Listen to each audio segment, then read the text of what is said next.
That's strangely close to Daniel Jones from the Giants. Daniel, is that you? Beat the Chiefs. Show me. If the Broncos and Russell Wilson can show me that they can beat the Chiefs, then I will start believing. And the crowd up.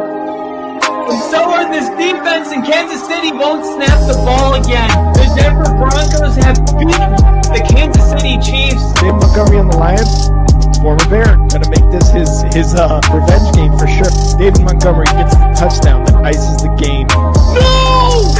And there's the flag. There's flags. There's flags. There's flags. There's flags. Snap. Hold. Kick. Denver wins! Denver wins! Let's go! They open. No! What happened? Oh, shit. Ladies and gentlemen, welcome to week 4. We got technically football today. It is Sunday. Where I am, I'm in Central Time. It's 12:18 a.m.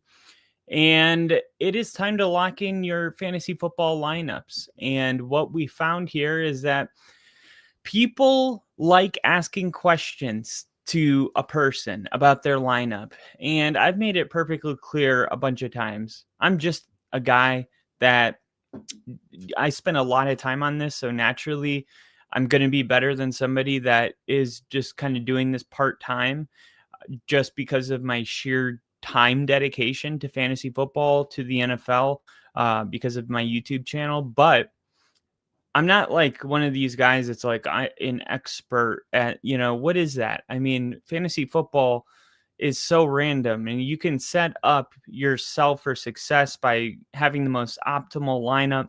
But at the end of the day, like sometimes it just doesn't go your way, and there's nothing you could do to predict it. Sometimes your first round draft pick gets injured. There is just a little bit of randomness to this. So the word expert's kind of weird when it comes to fantasy football, but I think sometimes you just need a guide to be like, hey, am I crazy? This is what I'm thinking. My gut's telling me to do this. Like, how insane is that? And somebody, it doesn't have to be an expert. You just want a regular person to be like, that's pretty crazy, but I get where you're coming from. Or like, dude, let me try to walk you off the ledge. So I want to be that guy for you guys. So I'm going to give you, in the meantime, until we get some questions start popping in here, I'm going to give you some of the latest injury news because there's pretty big news out of Denver. Marvin Mims, who had no injury designation all week, has popped up on the injury report with a hip injury, which is kind of meaningful right now. All right, we got Johnny D in the chat. Needs some desperate help. Went 0 QB as a draft strategy, and I'm 0-3 with great depth. Studs should have been duds. My RB2s are Hall, Pollard, Benson, Montgomery, Thomas Jr., and London have been non-factors. My only standouts have been Irving and Lamb, McMillan as my RB1 wide receiver flex. I'm in a 10-team league PPR, and I feel like this team is extremely risky, boom, bust material. They should be performing, but they're not. My other wide receivers are Trey Tucker and Debo, who I picked off waivers, unfortunately. And Debo definitely was available on waivers because it's a 10-team league, because I'm in a 12-team league. And even in my league, it was way later in the draft that he was coming off the board. I feel like I'm stuck with what I have, even convincing myself that this might be a string of bad luck thoughts. Yeah, thanks for the question and giving me the context, because a lot of times I get a question and it's like really hard to answer without a little bit of context. So you got yourself a pretty deep roster because you decided not to go quarterback. And look, I've been in that position before where I go, I'm not going to draft a quarterback in the first, second, third round unless one of these 3 quarterbacks is available. And then once those quarterbacks aren't available, you kind of go, okay, well, I'm not going to reach for, that other tier, the tier 2 quarterback until I get to round 5. And then those ones go. And then you tell yourself, you kind of keep finding yourself behind the curve. And this is what happened to me this year. I wanted to draft Bo Nix. I thought he was like, because of his running ability, I thought he was one of those last quarterbacks in one of those tiers. Obviously, things haven't gone great for Bo Nix this year, but the expectation going into the season, I thought I could get him in the 5th round, and I thought he would have top 5 fantasy potential because of what we saw last year. When Bo Nix went off the board, I didn't have a great backup plan. So then I went, okay, I'm going to get Baker Mayfield. I shit you not, the next time I was on the clock, there was an opportunity for me to draft, I believe it was Travis Hunter, and I was going to pick again in 4 picks. And I thought, well, I should have got Baker Mayfield, but I got Travis Hunter. And when it came back to me, boom, Baker Mayfield was off the board. So that kept happening over and over. Then it was going to be, I was going to draft, another quarterback, and I believe it was Jordan Love. It happened again. I got myself out of this by trading. So what you do have when you don't draft a wide receiver, a quarterback, as you mentioned, you have depth, crazy depth. And you have to figure out how you can use your depth to have a trade. Okay. So what I would do, and this is what I did, I went through the league. I looked at each team and I went, okay, which position am I strongest in? And then B, which team in this league has the biggest hole where I have my biggest strength? And for me, it was a person that drafted Lamar Jackson in the 3rd round. But because of that, he was missing a big player. It could have been a flex, a running back, or a wide receiver, but it was obvious that there was a big wide receiver 1 missing. So because I drafted so many wide receivers, I ended up trading Mike Evans and Jordan Love for Lamar Jackson. Every single fantasy football calculator that I put that trade into said I was losing the trade. But of course, those fantasy football calculators, they don't account for a breakout player. I knew Ricky Pearsall was going to break out. So you have the context of your roster. These AI softwares don't understand, right? They just go off of their own projections, which are often wrong anyway. So I would look at where you're strongest, okay?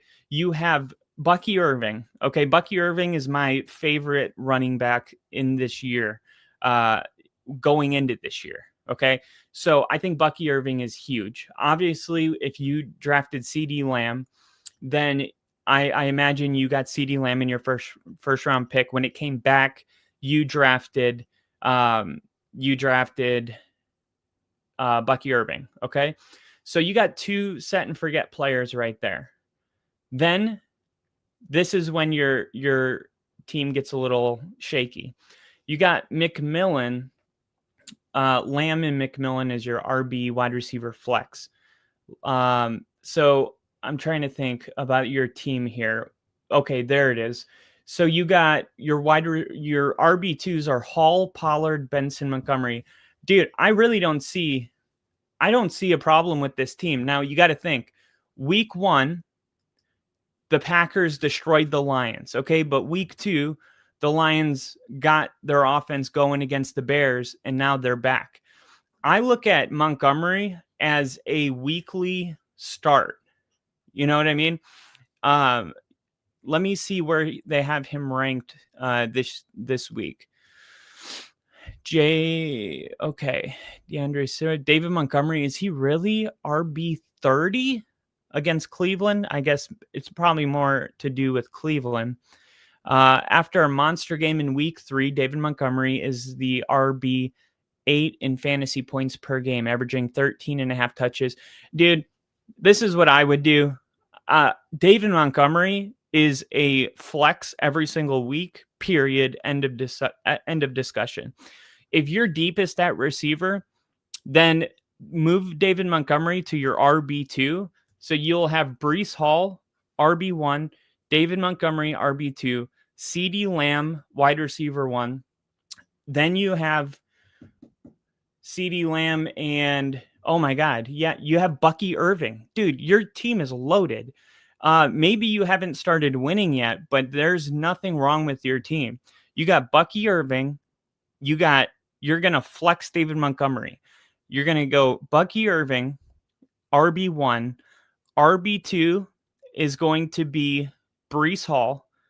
You're going to go CeeDee Lamb, wide receiver 1. Oh, but CeeDee's hurt. Okay, I get that. How long is CeeDee supposed to be hurt? I think you can get by with Debo. Also, Romeo Doubs. Look for Romeo Doubs. Also, another one that may be available on waivers, Christian Kirk. Now, Christian Kirk made his debut last week, and he's that intermittent, shallow guy that's going to get, allow Nico Collins to take the top off. So he's very, very important. And with the injuries that have been going on with Houston, they've had to go with Xavier Hutchinson, who is actually a family friend, but that was not the plan going into this season. So they need to put Christian Kirk in a role that's going to get him heavily utilized. Think about it. They didn't kind of like bring him in on a pitch count. He had 8 targets, I believe, in his first game with the Texans, and it's only going to go up from here. So there's guys like that you can still pick up on waivers, especially if you're in a 10-team league. I would almost guarantee that Christian Kirk would be available. Okay. But your team is loaded. Like Breece Hall, Bucky Irving, those are very good running backs that you are going to be able to start week in and week out. And what is the timeline for CeeDee Lamb's injury? Let me check that really quick, because it looks like all you're really missing is one wide receiver. And then I'm going to look at what you're saying here. CeeDee Lamb injury update, Packers week 4. Okay, so will CeeDee Lamb, he appears on the injury report this week, out ankle, no other receivers. Lamb has reeled in 16 balls so far this game. Okay, so has them taken on the pack. What is this? You're not telling me if he's playing or not. CeeDee Lamb injury. CeeDee Lamb. Cowboys to decide if CeeDee Lamb, Tyler Booker go on IR next week. Okay. So obviously he's still dealing with an injury, but that's okay. You can get, there's if you're in a 10-team league, there's simply too many good receivers out there for them all to be rostered. Troy Franklin is somebody that I'm looking at heavily this week. Marvin Mims just made his way onto the injury report with a hip. Okay. Now, I know he didn't have a great week last week, but if you go to the week before, Troy Franklin had 11 targets. He had over 100 yards. He had a touchdown. He had over a 20-point game. And this is the upside that said to Denver, hey, let's send Devon Vele to the Saints. And they traded him. He was our 7th-round draft pick last year. And our offense right now looks like we could have used him, right? There's even some debate among Bronco fans like whether that was a good trade or not. But we flipped a 7th round for a 3rd and a 6th. So the value is there. But the only reason we did this trade was because Troy Franklin had an amazing camp. And of course, he already has rapport with Bo Nix back when he played with Oregon. So the Bengals, this is a get right game for the Broncos. And Denver is going to, Sean Payton's going to want to put a show on national television to show everybody how good his quarterback is.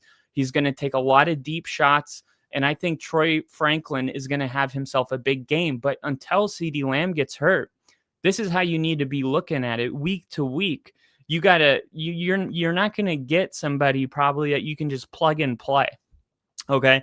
You're going to have to look at matchups and you're going to have to get a little creative until CeeDee Lamb comes back. Now at the quarterback position, which is where you are having the biggest issue. You said, although I have Caleb Williams, I'm debating on dropping someone like Debo for Justin Fields. You're debating on dropping Debo for Justin Fields for a potential stock with Hall, but man, dropping to 0-4 would really be upsetting. You should roll with Caleb Williams right now. I get the fantasy value with Justin Fields. I really do. And plus, your team is so loaded that you can afford to drop a player. And I was having to tell myself this the other day. It's like at some point you have enough 10-point projections on your roster, right? You can't hoard them all. Like you can only start 2 of them, right? And if you've gone, 3 weeks now and you got 3 guys on your bench that you're just kind of hoarding, like this is what the waiver wire's for. It's there for you to pick somebody up that you can actually utilize. Not every spot is supposed to be like, let me pick him up, stash him on my bench and just wait for him to break out, because that a lot of times that never comes. It's okay to do that with a couple players, but if you find yourself doing it with, 80% of your bench, it's like, okay, sometimes you got to just cut ties with the Deebo Samuel and say, you know what, out of all my guys, this is the one that I think is going to be the most unreliable, the one I'll regret the most. It's no different than when an NFL roster has to put somebody on the practice squad. Hey, if some other team picks up a guy from our practice squad, make sure it's not somebody that we're going to totally regret. And that's how you have to look at your waiver wire. But I would absolutely stick with Caleb Williams. I would stick with David Montgomery and Breece Hall as starters every single week. And then at the wide receiver position, things are kind of weird right now with Lamb being out. But I think there's better options available. Look for Christian Kirk, look for Troy Franklin. Romeo Doubs could have a big game. He's leading the Packers right now in target share and in routes run. I know that there's not a wide receiver 1 per se in Green Bay, but with Jayden Reed being injured, I could see this Cowboys game. They gave up 72 points in their last 2 weeks. So this is a game where you could potentially rely on one of these Packer receivers more than you would on a regular day. But I would keep your head up. This is a really good team that you have. And even if you haven't started winning yet, I don't think that that's any indication that your team is bad. CeeDee Lamb's hurt. I mean, your number 1 overall pick, number 3 overall pick probably, hasn't been playing. So, of course, you're struggling a little bit.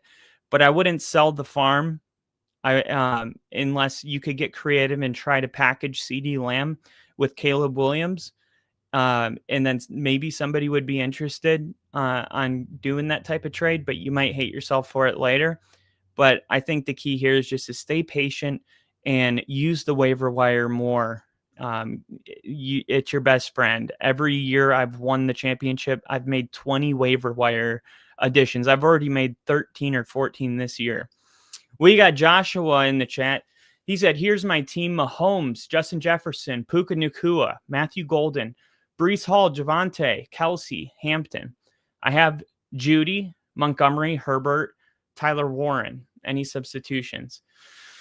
Oh man, you're loaded. Okay.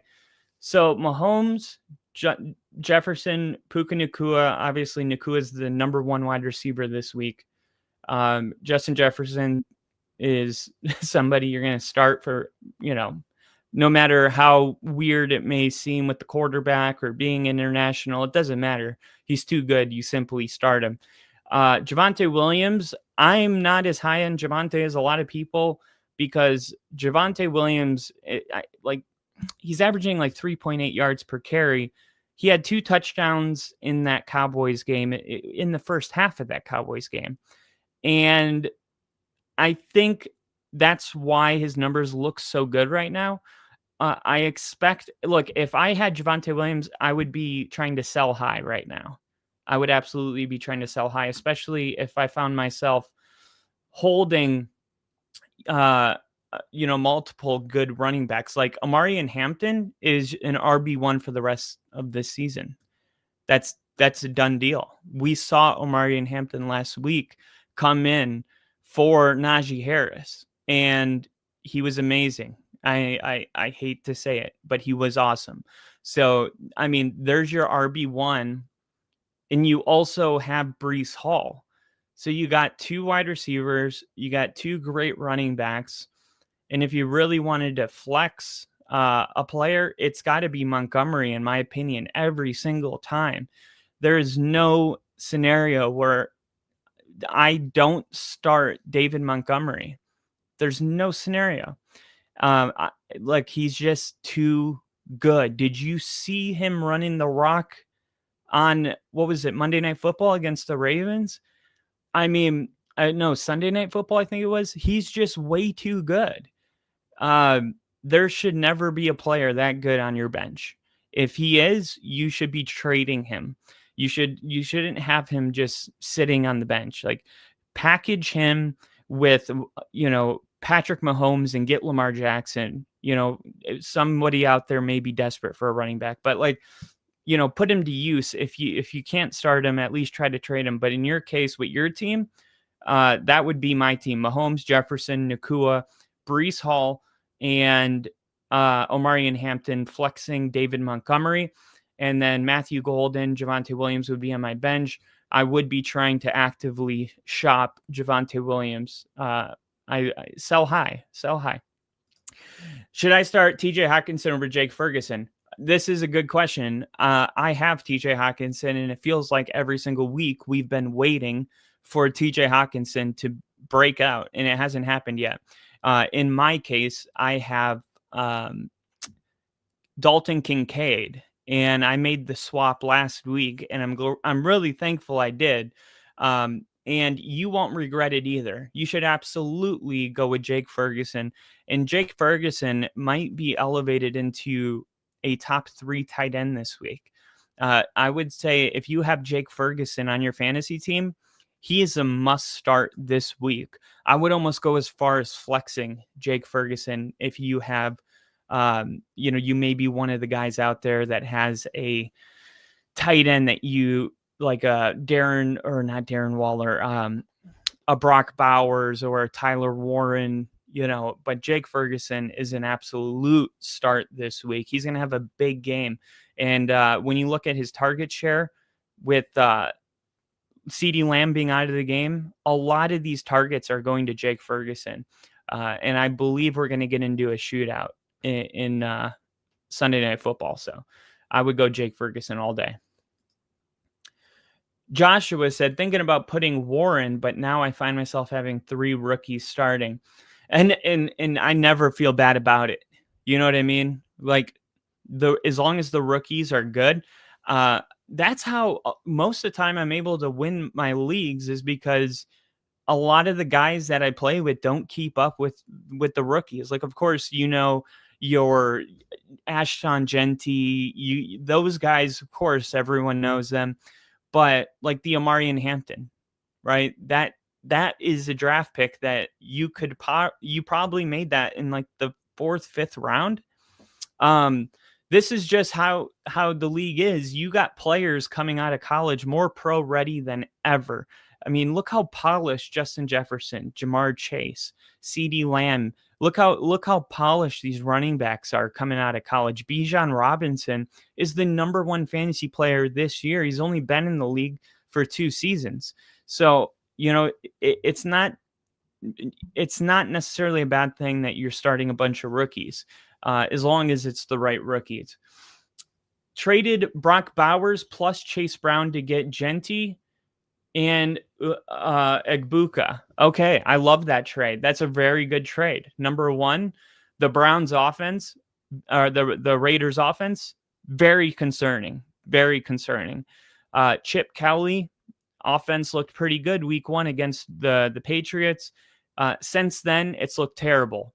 And last week they were absolutely dominated. So you were able to sell Brock Bowers, who is going to have a couple games that you're going to feel like, damn, I shouldn't have sold him. But it's only going to be, maybe 4 games here or there where he gets, 18, 20 points. Like, I think he had 300-yard games already. After week 1 against the Patriots, he had a 100-yard game. And I think I wrote it right here. Let me see. Brock Bowers. Yeah, Brock Bowers. Geno had 362 passing yards in that game. sixth career game with 350 passing yards. Brock Bowers, third 100-yard receiving game. So, I mean, Brock Bowers has done it 3 times, so he only did it twice last year. So, yeah, I mean, maybe once or twice you might feel like you're regretting it, but Chase Brown, that offense is stale, and Chase Brown's averaging like 1.9 yards per carry. It's like historically bad what Chase Brown's doing right now. So, yeah, you got rid of those 2 guys that I consider liabilities. You got Jeanty, who is, and I mean, I think he's going to be maybe a straight wash with Brock Bowers to Jeanty. Points wise, you're looking at a wash maybe. But then you upgrade massively with Igbuka. I can never say his name right. I mean, he's doing incredible things. And now Mike Evans with the hammy, I mean, he already is the number 1 target in Tampa. I think you won that trade by a landslide. 12-man half PPR, 2 flex. 2 flex can be tight end. Okay. Caleb Williams, Jeanty, Tony Pollard, Rome Odunze, JSN, Jawan Johnson, Igbuka, Golden, Packers kicker, Packers defense, bench, Drake May, Calvin Ridley, Josh Downs, Tootin, the Bills, CDs in the IR spot. See, I thought you couldn't put CeeDee Lamb in IR until he's officially on IR, because I think the Cowboys haven't officially put him on IR, but that's just a side note. I didn't know we could do that. Do you play ESPN or fantasy? All right. So 12-man, half PPR, 2 flex. Okay, Caleb Williams is your starting quarterback. No competition there. Rome Odunze needs to be starting, non-negotiable. And then Igbuka is your wide receiver 2. I would flex JSN, and then Jeanty would be my RB2. The Packers defense is a great option. I would consider picking up Houston's defense for tomorrow if it's available. Houston, I know the Texans have had their problems, but it hasn't been because of their defense. And the Titans have been one of the worst offenses. And I could see the Dallas Packer game going back and forth. And I that's what I did. I have Green Bay's defense. It was a tough call. It really was. But I ultimately ended up picking up the Texans defense and giving them the nod this week.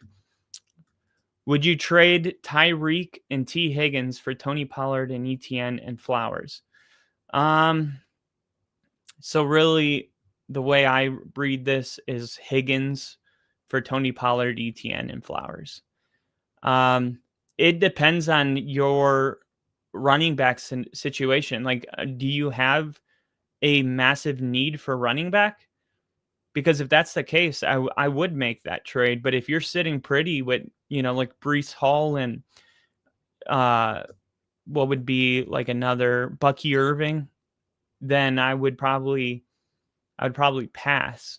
But if you really need a running back, then yeah, I mean, Tyreek Hill is not going to have. I don't even know if Tyreek Hill is somebody that I would even start as a wide receiver 1 or 2. He's more of a flex play this year.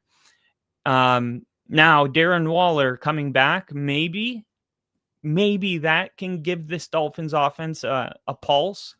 But right now, I would make that trade because the way I'm reading it is T. Higgins for Pollard, ETN, and Flowers. And Zay Flowers might be the biggest boom or bust wide receiver week in and week out. You're talking about a guy that'll get you 40 points and then 3 the next week, and then, 7 and then 18 and then 35. And I mean, he's just very unpredictable. So I think Zay Flowers is somebody I would flex.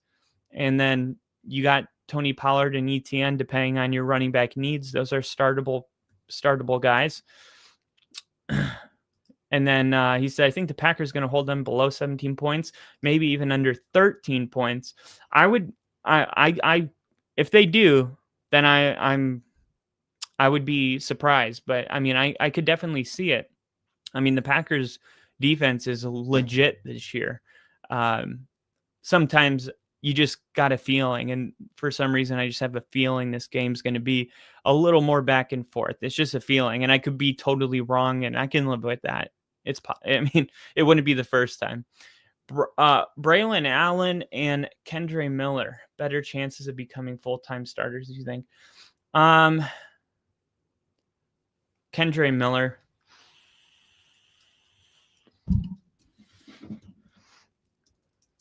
Let me see the stats so far.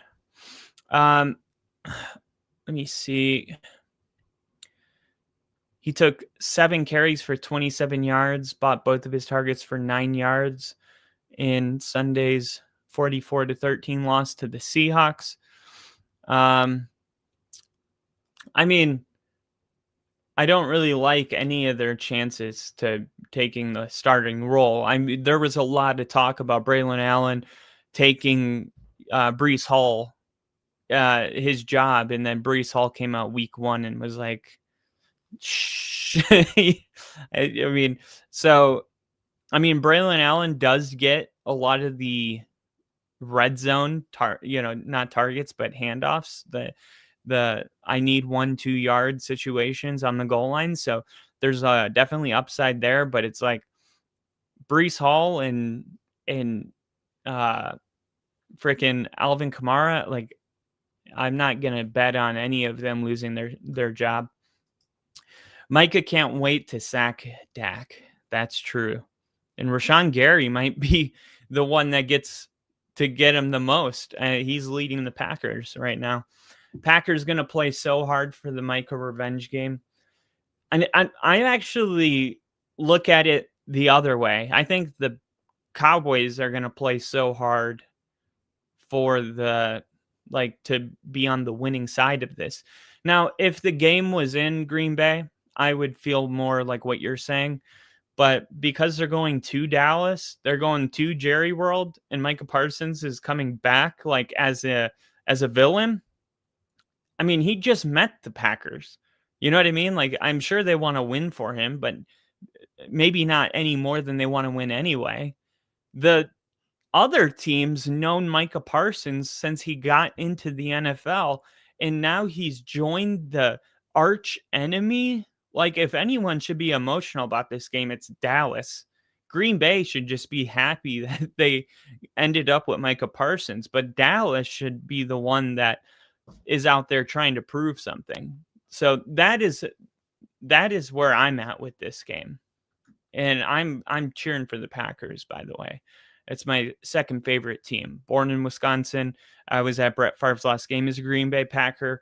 The roots run really deep in Green Bay. But I'm just looking at this as an outsider saying, I think the Cowboys are going to be the team with the chip on their shoulder coming Sunday Night Football. Dallas fans going to be chanting, "Fuck you, Jerry. Fuck you, Jerry." Yeah. I mean, they were chanting when I was in the military. I got in an accident. So the Wounded Warrior does this thing called the Warrior Games. It's like adaptive sports for injured people. And where we did trials, it's kind of like the Olympics, where you got to go and you do the trials. And then if you're good enough, then, you go to the Warrior Games. And where trials was, I was staying in this hotel, and I was down at the lobby looking at the wall, and I'm seeing the Dallas Cowboys, like 2018, 2019, 2020. And I was like, I went to the front desk and I'm like, what's up with all these Cowboy thing? And she's like, oh yeah, the Cowboys do their like training camp here every year. And I was like, no way. I couldn't believe it. And no shit, I was staying at the hotel that the Cowboy, it wasn't like a fancy hotel or anything. It was very dorm style. So I could see why the Cowboys chose that. But it was so cool. But anyway, this year at that training camp, the fans were all out there chanting to pay Micah. So they were making, their voices heard, and it was awkward. They can play as hard as they want. Dallas sucks. Wentz or Geno Smith or Mariota? Wentz, Geno Smith, or Mariota? Ooh. Why are those your options? God. It's like that scene in Superbad where he's like, it was between that or Muhammad. And he's like, why the fuck would it be between that or Muhammad? God. Well, Pittsburgh's defense has been struggling. Carson Wentz is coming off of a really impressive game. Geno Smith, I don't know what to even do with Geno Smith right now. Marcus Mariota is probably my guy out of this group. I think I would have to go with Marcus Mariota, as crazy as that sounds. Marcus Mariota, a revenge game, going back to Atlanta. I am just trying to give you some kind of edge here. I mean, the fact that he's going to want to have a really good game to show Atlanta, like, you should have believed in me. And he's coming off a really good game as well, So I think that would be the move for me, Marcus Mariota. And then for the Raiders are going against the Bears. I could see Geno against the Bears. He's kind of due for a good game because it's been 2 bad weeks in a row. And like week 1, he threw for 350 yards. So I wouldn't blame you if you went Geno this week, just because that game feels like it could be a 35-31 type of game. But I probably go Marcus Mariota because Atlanta just Atlanta just doesn't have it right now. And it kind of feels like when it's like a drowning person and Atlanta's like about to just get crushed, right? Because I feel like we have big questions about Atlanta, and with Dan Quinn and the Commanders, it's like we kind of know more about the Commanders than we do Atlanta. Like the question marks we have with the Commanders are much smaller question marks. Like you kind of know what you're going to get week in and week out. Disciplined, like you're going to get good football play from this team. So I think I would go with Marcus Mariota. Start Steelers or 49ers? Ooh, I would go Steelers.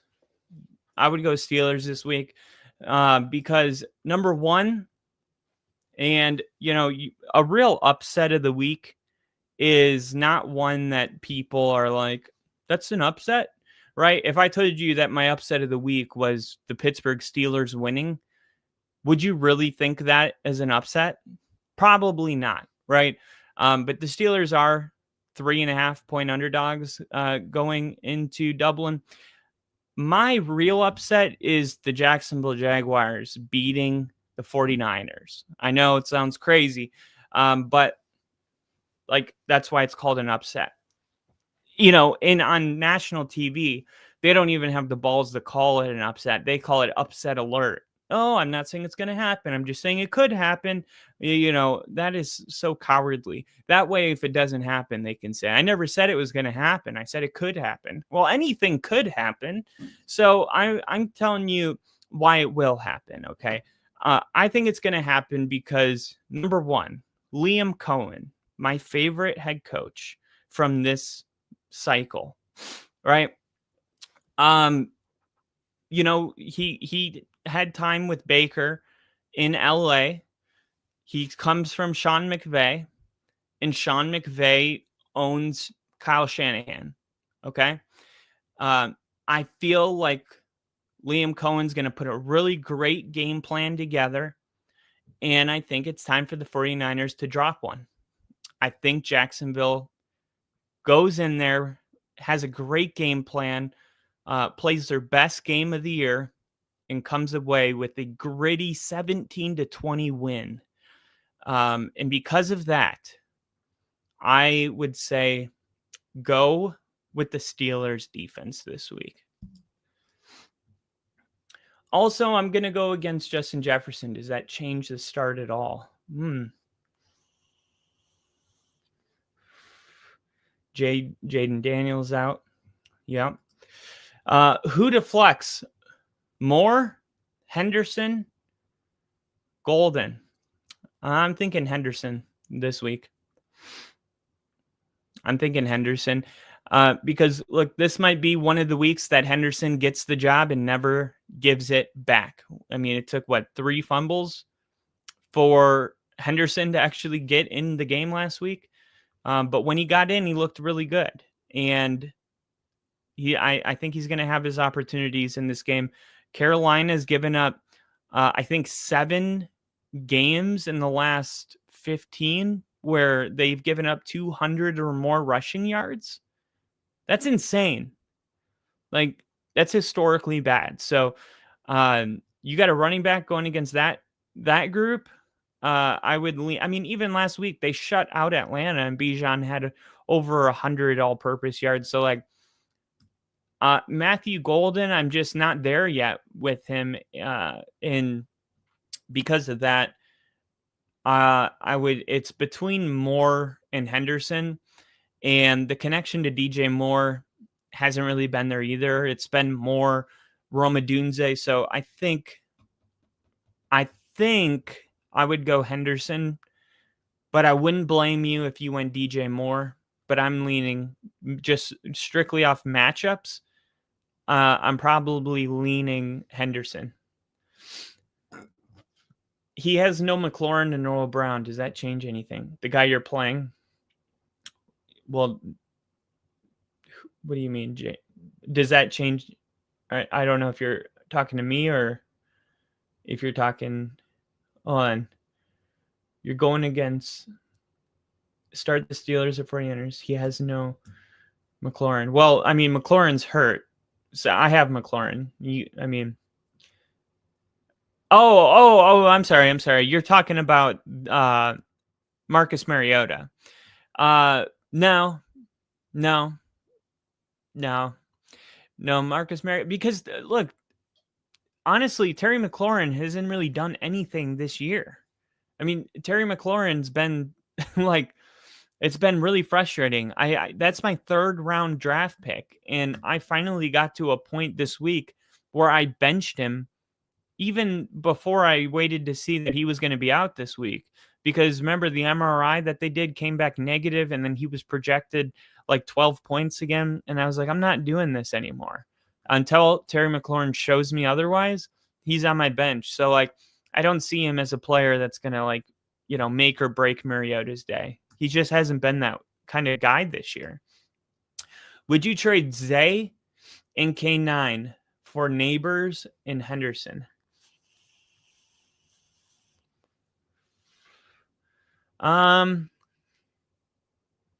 Yeah, I would. It feels good to say yes to a trade finally. I feel like I just say no.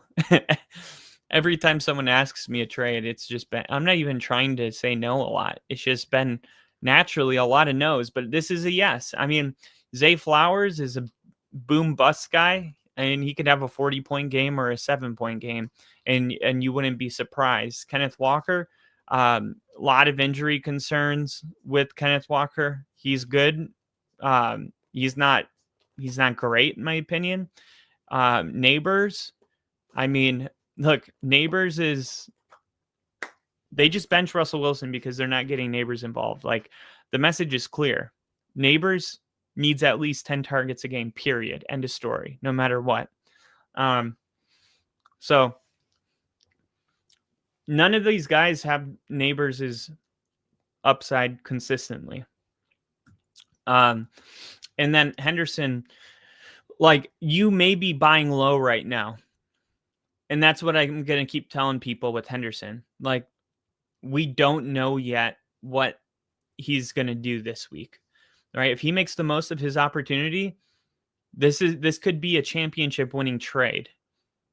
And if Jackson Dart, you don't think a young rookie quarterback's going to be going, where's Malik Neighbors? That's his guy every play.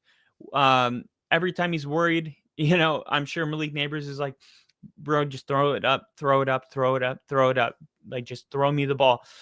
And yeah, I think I would absolutely go with that trade. It's a little close. I'm not going to lie, because the Ravens offense is much more of a machine than the Giants.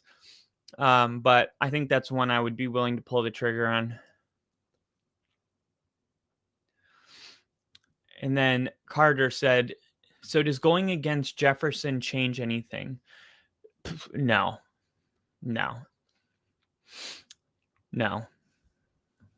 It's just, it hasn't been there this year.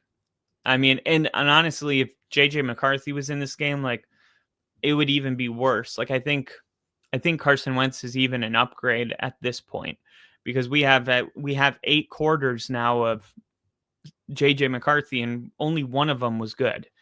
But no, I think they'll be just fine. I think JJ has another frustrating day at the office tomorrow. Bro, Golden has the Cowboys. Yeah, I did look at that schedule. If there's ever a week to play Golden, it's this week. I wouldn't blame you. For going with that, but keep in mind, Golden doesn't lead the Packers in target share. So, like, we have, let me see. We have what I think I wrote about this yesterday with Romeo Doubs. Matthew Golden is somebody that, if you're not going to start Romeo Doubs, it's got to be Matthew Golden, right? And depending on which writer you follow, like, some of them are saying Matthew Golden's definitely going to be the guy this week. Other people are saying it's going to be Romeo Doubs. Matthew Golden hasn't gotten, the trust yet. I don't believe any of it. I think nobody knows. I really do. Like, I think the Packers don't run their offense in a way where it's like, we know for sure week in and week out which guy it's going to be. I think you just kind of throw out your best feeling and you just hope that you're right. I do think it's between those two. Now, would I be shocked if Dontayvion Wicks has a big game? No. He looked awesome Thursday night against the Commanders. It's just a really hard prediction. It really is. It's a very hard thing to predict. But no, I don't think starting Matthew Golden is like insane by any means. I just think there's a little risk to go with it. And if it's framed as like a can't miss start, I disagree with that. But don't disagree with taking the risk.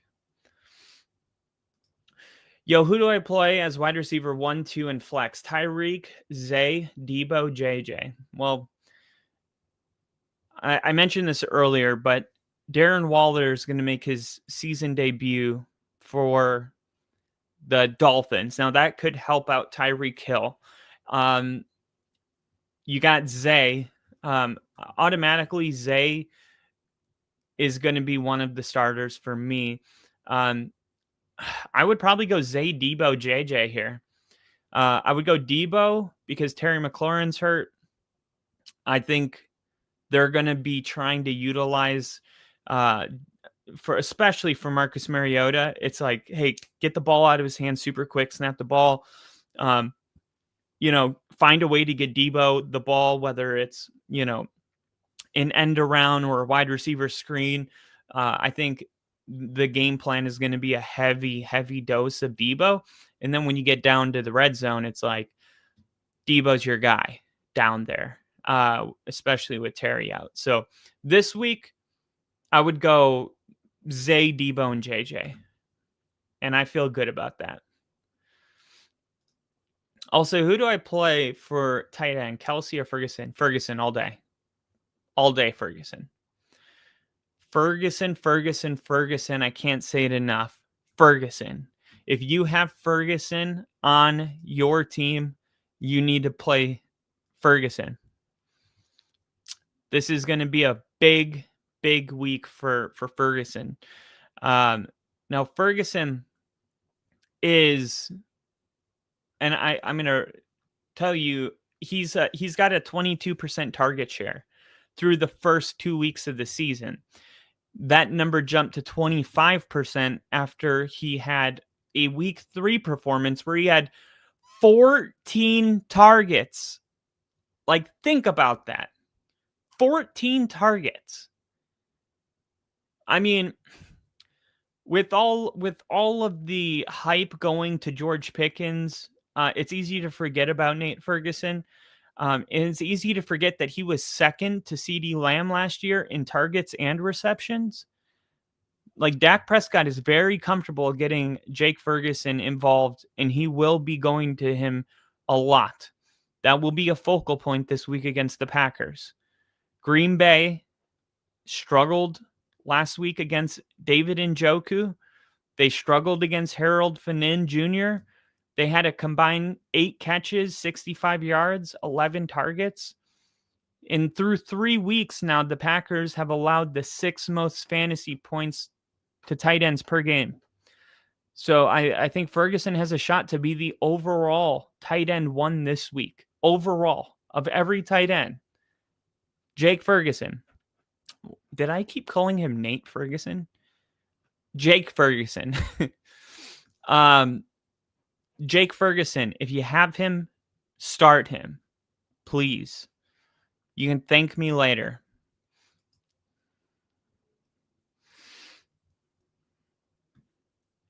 And hold on. Whoa. Okay. Okay, there we go. My comments just froze for a second. And he said, okay, thanks. No problem. That's what I'm here for. So no Tyreek. I just don't feel good about Tyreek right now. And let me look at Fantasy Pros. Let's see where Tyreek Hill is being projected at. All right, we're going to go fantasy football wide receivers. All right, 1, Puka Nacua, Nico Collins, JSN at 3. Amon-Ra St. Brown, Justin Jefferson, Jamar Chase, Garrett Wilson's, Malik Neighbors at 9. That tells you something. This guy has a quarterback that's never taken a snap, and still Malik Neighbors cracks the top 10. That's how much of a weapon he is. AJ Brown, Rome Odunze, Devontae Adams, Cortland Sutton, Zay Flowers, 14, Ladd McConkey, T-Mac, Ibuka, Ricky Pearsall, Keenan Allen, Tyreek Hill comes in at 20 versus the New York Jets. So let's see. You had Debo, Justin Jefferson, and Zay Flowers. Zay Flowers was at 14.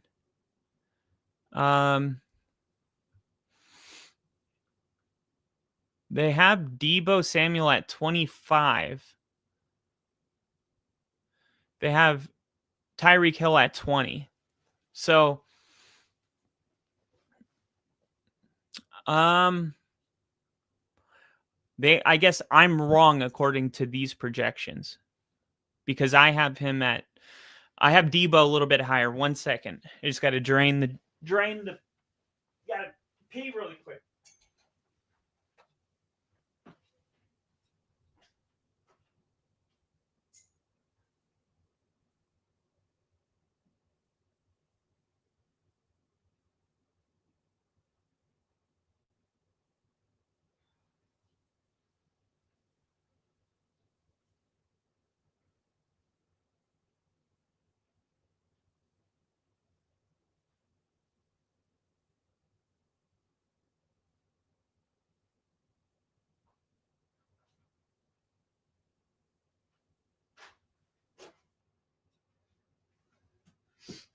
All right, I'm back.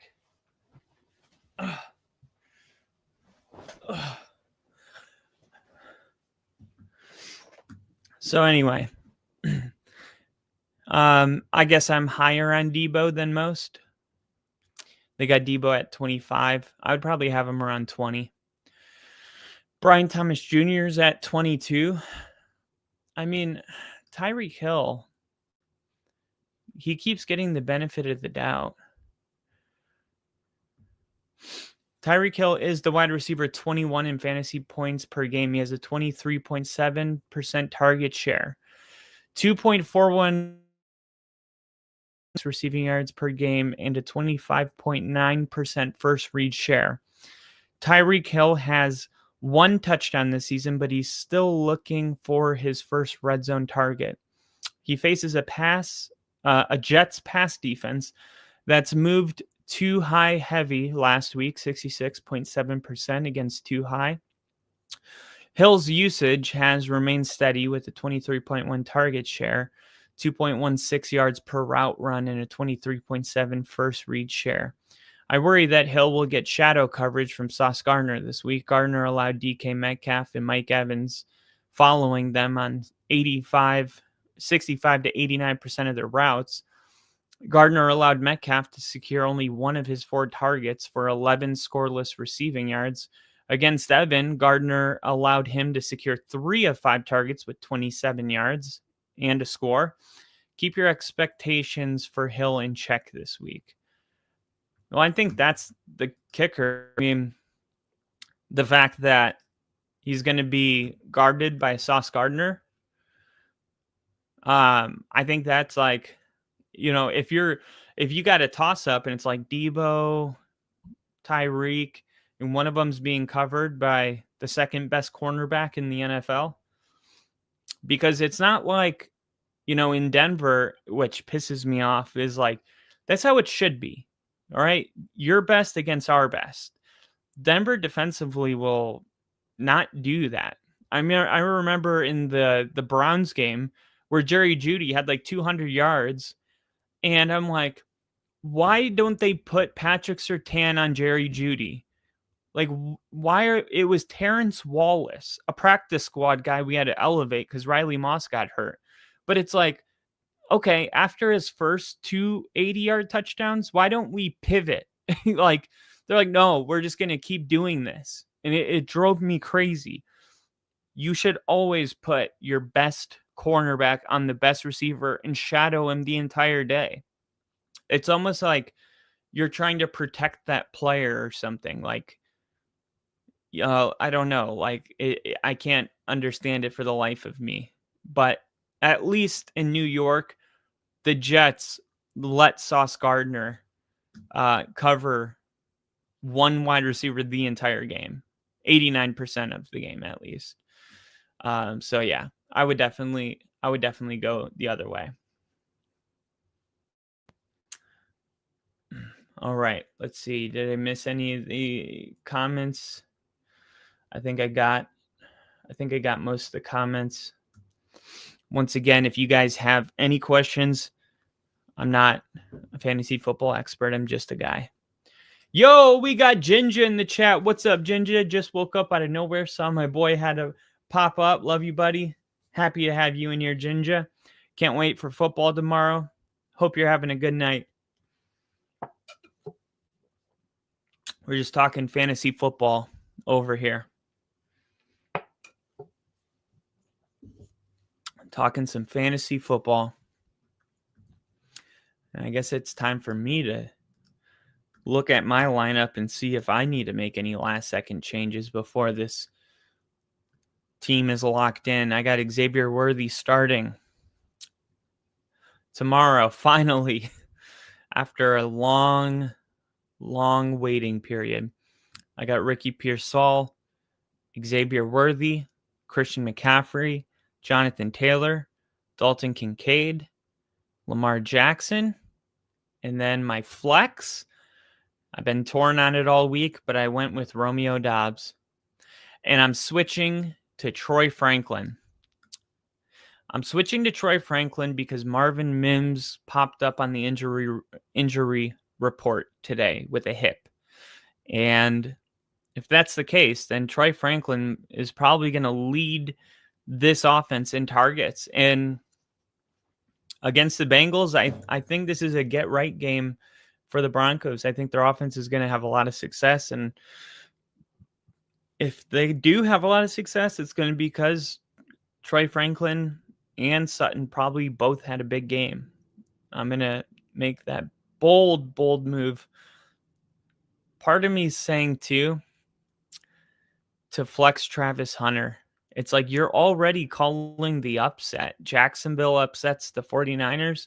Why not go all the way and say Travis Hunter gets his first touchdown?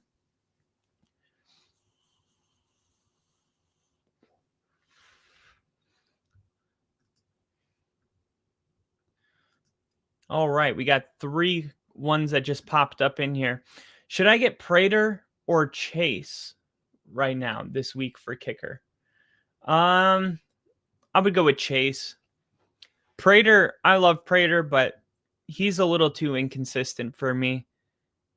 He might just shank one for no reason. I think Chase the safer option. We benching Brian Thomas Jr. for Warren and Pickens? No, we're not. We're not benching Brian Thomas Jr. But why would you need to bench him for 2 players? Right? Wouldn't it just be 1 player, Warren and Pickens? Are you saying you can only start one of them? Start Mason or Jettas. Yeah. Why not? Caleb Williams or Justin Fields? Ah, man. Probably Caleb Williams. Coming off a really big game. Yeah, it was just 1, but I think that's something they can build off of. And I think the Raiders, I mean, look, Marcus Mariota just dropped 40 on him. So I think I would go with Caleb Williams. I think he gives you more upside as a passer, and I still think he can run for a touchdown. Justin Fields is a great fantasy quarterback, but are we even sure? Did they announce for sure that he's starting? Because that was something that was in question. Look, I think if Justin Fields is on your bench, I would go with Caleb Williams. But if he's on your waiver, I would pick Justin Fields up, see how he does this week. And if he does what he does week 1 again, then maybe you next week you pivot and then you go off of that. But I think this week, like, I just feel like Caleb Williams going against the Raiders is safer. Oh, start. Oh, I thought you were saying to start both of them. Mason. I love Mason. I'm a huge fan, and I drafted him on my team as well, and I feel like he's just starting to get going. But this is a game that I don't see Justin Jefferson having a huge game. Unfortunately, this is going to be a 16-19. Take the under in this one. But if you had to start one of them, it's going to be a low-scoring game. I think the only touchdown, I would not be shocked if the only touchdowns in this game were rushing touchdowns. And if that's the case, it's going to be Mason. So let me see where Mason is ranked this week for running backs on Fantasy Pros. Bijan, Christian McCaffrey, Jonathan Taylor, Jahmyr Gibbs, Saquon Barkley, Jordan Mason, RB11. Just right after Amari and Hampton. And then at wide receiver, let's see. Justin Jefferson is, they have him at wide receiver 5. I really don't understand. Like, They have Justin Jefferson. Okay. Derek Brown has him at wide receiver 8. But Jamar Chase is like, he's at wide receiver 6. And it's like, last time the Broncos and Bengals played, Surtain was covering Chase. Chase had 3 catches for like 30 yards. And then the time before that, it was the first time Surtain and Jamar Chase went up against each other, and he had 1 catch for 9 yards in that game. I just think like the experts always have like Justin Jefferson, Jamar Chase in the top 5. And it's like, no matter what happens, they don't pivot. And I just don't know how I would feel about like having to rely on Justin Jefferson this week. Now, the fact that you're saying Justin Jefferson or Mason tells me you're flexing one of them too, which is pretty remarkable. I don't know how you got away with flexing Justin Jefferson, but hats off to you, because you obviously drafted your depth pieces the right way. I'm sure you probably have like Omari and Hampton and some really good rookies, maybe Tyler Warren. Let me see. Elite Fantasy Receivers has had a slow start to this season. The Elite Fantasy Receiver has had a slow start, talking about Justin Jefferson. No fault of his own. It's clear the Vikings QB situation is not in a great place, but J.J. McCarthy and now Carson Wentz still. Justin Jefferson continues to be effective for fantasy. Last week in a blowout win, he had 5 receptions for 75 yards. This week, he faces a Steeler team that's allowing the 10th fewest fantasy points. I think he's going to be lined up against Jalen Ramsey the entire game. A Steelers team that is allowing the 10th fewest fantasy points to receivers. There's a chance that the star corner, Joey Porter Jr., returns this week after injuring his hamstring in week 1. If that's the case, Porter, Jalen Ramsey, and TJ Watt are more than enough to make his life difficult for Carson Wentz. Jefferson remains a fantasy start, but he's likely going to put up wide receiver 2 numbers. Well, then why do you guys have him ranked at number 6? That's your expert note on Justin Jefferson. He's probably going to put up wide receiver 2 numbers, but you have him ranked right outside the top 5? That doesn't make any sense at all. It's just like, that's exactly what I'm saying. It's like they put these receivers, Jamar Chase, Justin Jefferson, they're always in the top 5, no matter how ridiculous or, unrealistic it seems, they're there. And then they're like a paragraph telling you that I wouldn't be shocked if they don't finish in the top 5. It's like, you're just covering your own ass in case you're wrong. Like, I feel like that's so much of people's projections are just like I said earlier, they don't even say who's your upset? They say upset alert, oh, this team's on upset alert. It's like, call an upset. I got the Jacksonville Jaguars over the Niners. They would say, oh, upset alert, the 49ers. But then if they don't lose, it's like, well, I said they were on upset alert. I didn't say they were going to get upset. It's like, okay, everybody's on upset alert every week. What are you talking about?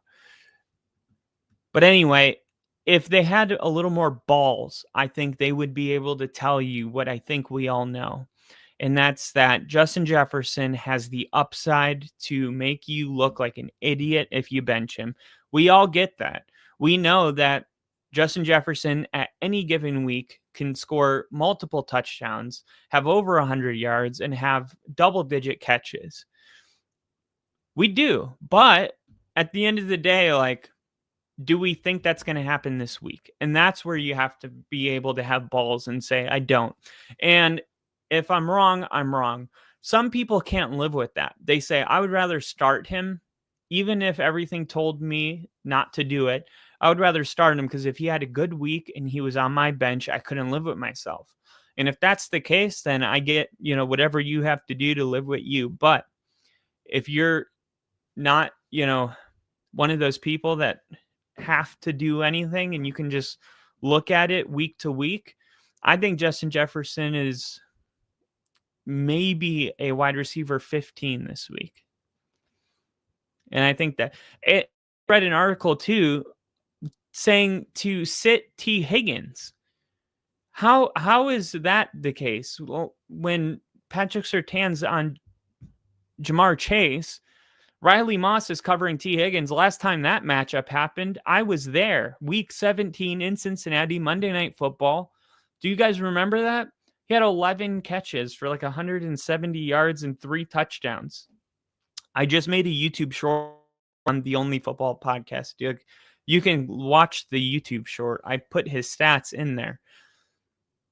So why is T. Higgins not being projected as like a top 10 wide receiver, but they're writing articles saying like start, sit. They're saying to sit T. Higgins, and they're saying Ja'Marr Chase is a top 5 wide receiver. Okay, unless Surtain released a memo saying that he's going to be guarding T. Higgins on Monday, I don't understand that one either. Okay, and you said, yeah, I have Neighbors and Jason. Yeah, dude, you're loaded. You're absolutely loaded. Gosh, that's crazy. I would flex Mason, absolutely. Baker or Purdy? Baker or Brock Purdy? Ooh, Baker Mayfield. All day, baby. Baker Mayfield. Baker Mayfield he just won't let you down. I mean, Baker Mayfield is the grittiest quarterback in the league, maybe. And that means that he is going to rise to the occasion every single time. This is a game that the Eagles very well might win, but it's not going to be because Baker Mayfield didn't give the Bucs a chance to win. It doesn't matter what receivers are available. It doesn't matter who they put out there. Baker's a winner. And because of the fact that he's going to put the team on his back, expect rushing yards, expect a rushing touchdown, expect Baker Mayfield to just have a day at the office where even if he loses the game, Baker can hang his hat on saying, I did everything I could for my team to win. I'm definitely starting Baker Mayfield in a game like this. And by the way, I have the 49ers being upset by Jacksonville. So I don't have Purdy having a big game. But even if everything was normal, I'm still going Baker. Sam Vitani said, Jaylen Warren or Javonte Williams as my RB2 behind Kamara for this week. Well, I would probably go Javonte Williams this week. I don't think a big game is around the corner for the Steelers-Vikings. I said take the under. You know, international game. I think it's going to be a slow game. I think it's possible that Jaylen Warren is going to have a rushing touchdown as well. But for whatever reason, the Packers-Cowboys game to me feels like the Cowboys are going to... This is the way I see the game. I know the Packers defense is incredible. I think Dak Prescott is going to have one of his best games in a long time. I think they're going to be down at the goal line a ton. And I think Javonte Williams could potentially have multiple touchdowns. And it's always great to have a player on Sunday Night Football or Monday Night Football, because if your guy that you're playing is already done, all these players have already played, it's awesome to be like, I know exactly what I need from this player. And that's just a bonus, right? I'm not telling you to go for it because of that. But I think this is a week where Javonte Williams and the offense for the Cowboys are going to be able to score you some points. All right, we're finally getting the comments rolling in. I'll try to go through faster. Start Sutton, Odunze, or Devontae Adams. Rome Odunze all day. Rome all Dunze. JMO or Diggs? JMO. Fannin or Jawan? Jawan. Fannin looked pretty good. I'm going to go Jawan. Godwin probably playing too. Yeah, Godwin is playing. He's making his season debut with the after that ankle surgery, finally going to be out there. As a Broncos fan, what is your opinion on Harvey, and do you think his role will expand soon? Well, I was actually thinking about this today. I think the only reason that we haven't seen more of RJ Harvey is pass protection. There was a question asked to Sean Payton about RJ Harvey, and it was like, essentially, are we going to be utilizing him more? Like, yeah, RJ Harvey is somebody that we have a ton of plays for him. Like, it's like we want to use him. So as an outsider, just putting two and two together, it's very evident that Denver wants to use RJ Harvey more than they've been using him. But RJ Harvey, it hasn't shown that trustworthiness yet. And it's obvious that it's in pass protection. So we need to see RJ Harvey, like when Omarion Hampton came in, when Najee Harris went down, you knew like Omarion Hampton was like, okay, I'm the guy now. Like he took on that role, and he took that job, and there was never a consideration of going with the RB3 or letting someone else into that game. RJ Harvey needs to come into these games, and he needs to make his presence felt. I feel like at times he's coming into the game and he's just not making the most of his opportunities. And I do think once RJ Harvey, and it sucks because a lot of these running backs for Denver are like, I couldn't get into a rhythm because they don't let me play enough snaps. And you look at these players and it's like, you got to get Troy Franklin some touches. You got to get RJ Harvey some touches. What about Marvin Mims? Why hasn't he been getting touches? Oh yeah. What about Cortland Sutton? He's your number one. And you have 3 and outs to start the game. And it's like, well, yeah, a lot of these guys aren't getting their target share because we're not going on drives. We're having 3 plays and punting it. So when you can't run the football effectively, you can't sustain drives, you can't get these guys involved. I feel like right now, people say it's a good problem to have, to get all of these guys, need all of these weapons. We need to get them all involved. It's a good problem to have. But right now in Denver, it just feels like a problem, not even a good problem. So I'm hoping that one of these guys will step up, and I'm hoping that it's RJ Harvey, because if it's the running back, then that will probably lead to us being able to sustain drives and get other people involved. But until we start running the football effectively, I just don't see it getting any better. But that's a great question, because I think we all expected more out of RJ Harvey. If you have him, I wouldn't start him right now, but I wouldn't sell him yet either. I think he's a really good stash away until we see what this offense is going to look like. The Broncos are just a slow starting team. Sean Payton has kind of proven that that's his MO, unfortunately. Travis Etienne or Garrett Wilson? Travis Etienne or Garrett Wilson?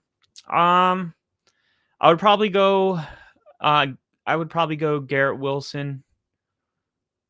Garrett Wilson as a flex this week. I mean, you're getting Justin Fields back. Justin Fields and Garrett Wilson had a really good rapport week 1.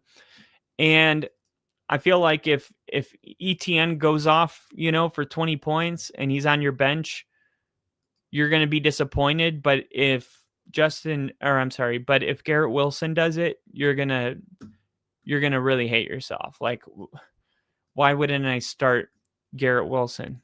Some guys are just really good. Like Garrett Wilson, in my opinion, is up there with Justin Jefferson. And even though they're not wide receiver 1 or wide receiver 2 necessarily, I don't know if it gets any better than flexing somebody like Garrett Wilson. Like, and you have done something right. And like, that is the ultimate flex. Like, if I was playing somebody and they were flexing Garrett Wilson, I would be like, shit, I'm in trouble this week. Thoughts on Devon Achane rest of the season? I think he's the bright spot. And like the OGs on this channel know, man, when I was live streaming the draft, what was it, 2024 draft? The Broncos were on the clock. I believe it was in the 3rd round. And I'm like, please be Devon Achane. Please be Devon Achane. Please be. And then it wasn't. And then with the very next pick, the Dolphins took him. And I lost my mind. I threw a temper tantrum because this was a guy that I always loved coming out of college. Insanely fast, 4.2 40, like just a guy that you just knew was going to be a problem. All of the stuff the Dolphins are screwing up. The thing is Tua keeps throwing him the ball. I mean, this guy is getting like 10 targets a game. It's insane. Not to even mention like all of the rushing yards he's getting and receiving yards and touchdowns. So like to me, Devon Achane is a start, set and forget. Like I wouldn't even consider moving him. Really, no matter who I'm playing, he's starting. Travis Etienne for Debo. It depends what your running back situation's like. If you have Bucky Irving and Christian McCaffrey, sure. But then again, it also depends on what your wide receiver situation's like. Like if you don't have a wide receiver, overall, I mean, you got to keep in mind too, like Jaden Daniels is about to come back. Terry McLaurin has not been very consistent this year. So Deebo Samuel may be the guy that they're going to lean on more than any. And we know how high powered offense that offense can be with Jaden Daniels when he actually starts to get rolling. So if you're in a situation where you have 2 all-star running backs, I wouldn't be against pulling the trigger there. Start Juwan Johnson or Genty. Genty, tight end premium scoring. Okay. 1.25 for reception. Yeah, I you got to go with Genty. And I know he hasn't shown you a ton so far up to this point, but I feel like Genty has to be the start. Right now, we're seeing a massive target share out of San Francisco going to Ricky Pearsall. And I love that, as a person that has Ricky Pearsall, but like you still look at Genty. He comes in as RB15 right below Kyren Williams and ranked 1 above Cam Scatterbo. He's above Travis Etienne at 18, above Javonte Williams. So a top 15 player. And I would imagine if we looked for Jauan Jennings, he would be much further than that. Let me take a look. Where is Jauan Jennings?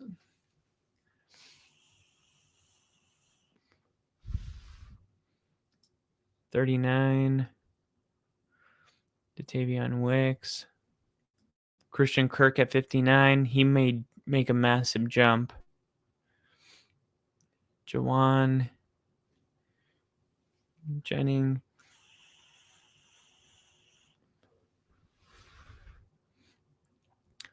Yeah, Jauan Jennings. I mean, I can't even find him on the I don't know if they thought he was going to be hurt still. I mean, I'm passing Darius Slayton, Jauan Jennings. Here he is. Wow, 91. He's down here with Xavier Hutchinson. I mean, yeah. So, I mean, look, I don't like going off projections because they're always wrong. But if you got one guy that's 15th at the position and the other guy is right at like the 100 mark, sometimes that is convincing enough to be like, okay, if it's a toss up, let me go with the one that's 15, because obviously I'm overthinking it. I Baden said, I need help. Jaylen Warren and Jacoby Myers. Or Jacoby Myers. Jaylen Warren or Jacoby Myers. We're starting Jacobs and Gibbs. Okay. That's a good start. Johnston and Pickens, good wide receivers. We have Herbert at the helm, so I want the Chargers duo. So really, you're just looking at your flex position, Jacoby Myers or Jaylen Warren. I would go with Jaylen Warren. I mean, you're gonna get more. In my opinion, you're gonna get more opportunities in the red zone. The role. You look at Brian Flores schematically. If there's anybody that is going to be able to keep up with the blitzes, I mean, he's the highest blitzing percentage coordinator in the league. The Vikings are going to be blitzing a ton. And what do you do when you're being blitzed, right? You check it down. You check it down. You check it down. You check it down. The way to combat the blitz and to make them have to stop blitzing is to have plays where you snap the ball. It could be a halfback draw from shotgun. It could be a quick throw to Jaylen Warren, a halfback screen. But in a PPR league, like if you're going against a high blitzing defense, you're probably looking at least 5 to 7 catches. And that doesn't include the yards, the touchdown, the goal line touches, and the rushing yards. So I think it's between them two, I think I would give the nod to Warren. And Troy said, sorry, it's loading so slow. Fantastic insight on Harvey, brother. I really appreciate it. No problem, man. No problem. And if you're a Broncos fan, man, I go live during the Broncos games, and then I do a post game too. So hopefully I'll see you around. Would you start Harvey or JCM?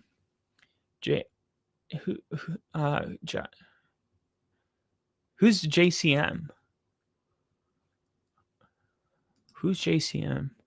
Oh, Ja'Cory Crockett. I know who you're talking about. I'm going to be honest with you. I didn't know about this guy until this year.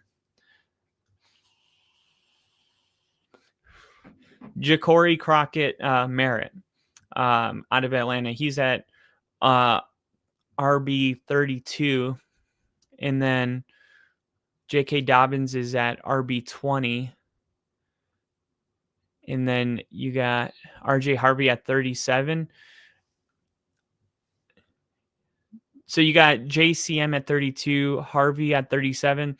But Tennessee's going against Houston. If I had to start one of them, I would go with RJ Harvey this week. Number one, we know how atrocious the Bengals defense is.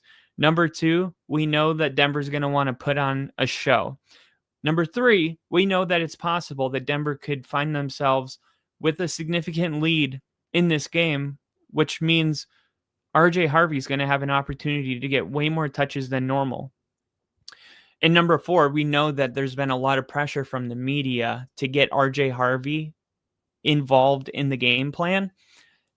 So what better time to do it than on a national stage? So just going off of those things, especially opponent, I would start RJ Harvey this week. It's the same reason I'm starting Troy Franklin in my flex position.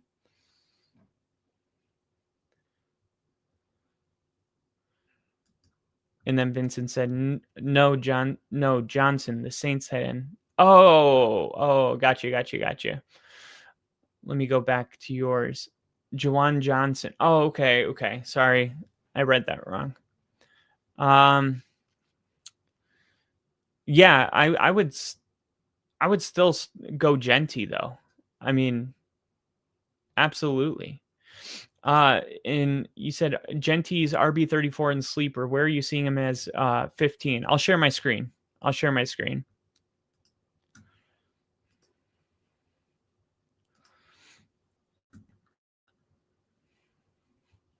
Let me close some of these tabs so this shit can go faster than the speed of.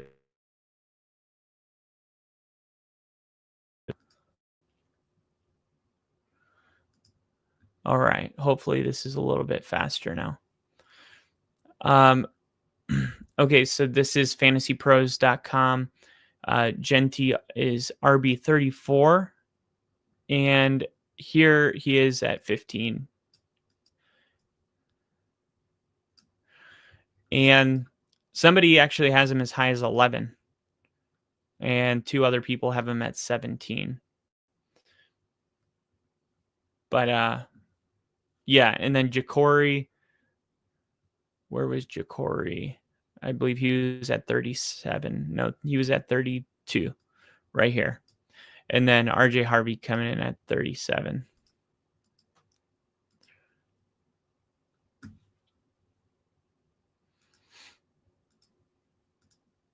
There we go. But yeah, hopefully that answers your guys' question. Oh, so you're saying weekly ratings? Oh, right. Okay.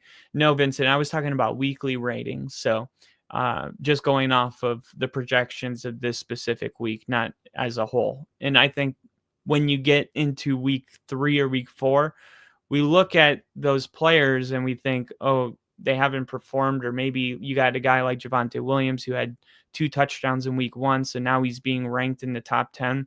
It's all very fluid in the beginning of the season. So if you have somebody that you drafted in the first round, like I would say Ashton Genti, I would say don't hit the panic button yet.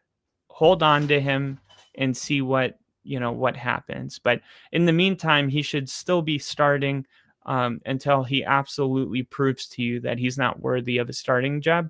I just don't know if a first rounder could prove that in only 3 weeks. I would need a larger sample size personally. But that's all I got for you guys today. I'm gonna catch some sleep so that I can be good to go for all the football games tomorrow. Of course, you guys can watch all the games here. I always stream all of the games. Obviously, I'm not showing the games, but I'm talking fantasy football. I'm talking about the scores, and we're just kind of going through all the games together. We got a really cool little community here that watches the game with us. So a lot of you guys I've never seen before. I love having you guys in here. So feel free to join the family and come back tomorrow.